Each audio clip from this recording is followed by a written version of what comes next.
धाराशिव जिल्ह्यातल्या कळंब शहरामध्ये पैसे वाटपाच्या मुद्द्यावरून भाजप आणि काँग्रेस कार्यकर्त्यांमध्ये जोरदार राडा झालाय।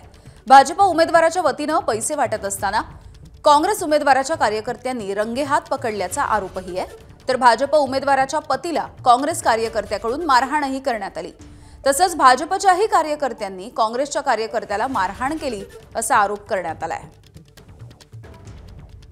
त्या व्यक्तीला पारदेशी व्यक्तीला मोल्यामध्ये भेटायला गेलो। त्यांची काय तक्रार आहे की आम्ही समजून घेत असतानाच विरोधी पक्षाचे श्री पांडुरंग कुंभार यांचे 3-4 गाड्यावर 5-7 व्यक्ती आले आणि डायरेक्ट त्यांनी आम्हाला मारायला चालू केले। 10 ते 15 जण होते। डॉक्टर वाघ, हर्षद आंबुरे पैसे वाटत होते।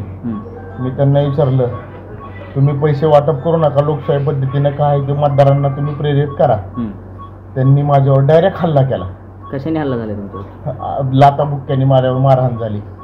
5-7 जण होते, मला बेदम मारत होते। एबीपी माझा, उघडा डोळे बघा नीट।